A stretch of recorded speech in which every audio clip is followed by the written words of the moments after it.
India connection है वो साफ तौर पर समझ में आता है। बिल्कुल। और इस पूरी खबर पर प्रधानमंत्री नरेंद्र मोदी के तो प्रधानमंत्री को इस अवसर पर बिल्कुल, ये शोरीजान दारूमा जी मंदिर के मुख्य पुजारी हैं और वो प्रधानमंत्री को दारूमा डॉल यहाँ पर दे रहे हैं जी। ये जापान की काफ़ी महत्वपूर्ण ये पहचान होती है और प्रधानमंत्री को ये भेंट की जा रही है वहाँ पर। जापानी गुड़िया है एक दरअसल। बिल्कुल। और जो भारत और जापान के बीच में पीपल टू पीपल कनेक्ट है, जो पारंपरिक संबंध हैं और जिस तरह से ये आगे बढ़ रहे हैं, तो अपने आप में ये दृश्य काफ़ी महत्वपूर्ण हो जाता है। प्रधानमंत्री को दारूमा डॉल दे रहे हैं। शेरिंजान दारूमा जी मंदिर के मुख्य पुजारी हैं ये, और दारूमा डॉल प्रधानमंत्री को वहाँ पर भेंट की जा रही है। और ये संकल्प और सौभाग्य की प्रतीक जापानी गुड़िया, एक तरह से इसको कह सकते हैं कि ये संकल्प और सौभाग्य की प्रतीक उसको है। रिप्रेजेंट करती है दरअसल दारूमा जो गुड़िया है, जो डॉल है, इसको सौभाग्य, समृद्धि, संकल्प, इसका प्रतीक माना जाता है और माना जाता है कि ये एक पॉजिटिविटी लेकर के आती है। बिल्कुल।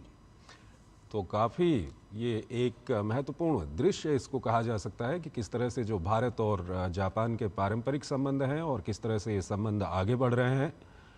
और सांस्कृतिक संबंधों की भी अगर हम बात करें तो जिस तरह से अभी हमने देखा कि वहाँ पर पधारो हमारे देश, साथ ही साथ गायत्री मंत्र और अब ये दारूमा डॉल प्रधानमंत्री को भेंट करना, ये अपने आप में बताता है कि किस तरह से दोनों देशों की जो संस्कृतियां हैं, वो जो अपनी एक संस्कृति के पीछे, हर देश की एक संस्कृति होती है, उसके पीछे एक दर्शन होता है।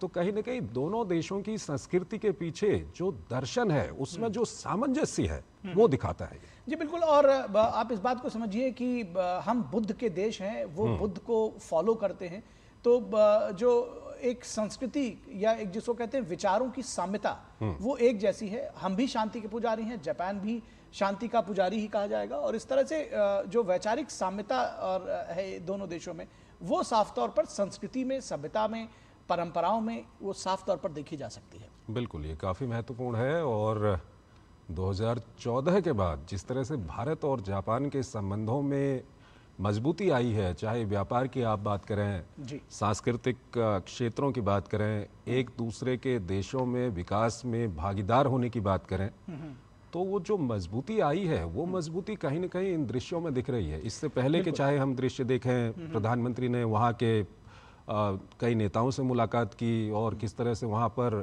पधारो हमारे देश और गायत्री मंत्र वहाँ पर हमको दिखाई दिया। और इस वक्त ये दृश्य हम देख रहे हैं, तो ये अपने आप में दिखाता है कि भारत और जापान के संबंध, अगर यूं कहें कि इस वक्त दुनिया में दो बड़े देशों के बीच में ये संबंध हैं, ये काफ़ी महत्वपूर्ण है। हमारे साथ कुछ विशेष मेहमान अब हमारे साथ जुड़ रहे हैं, उन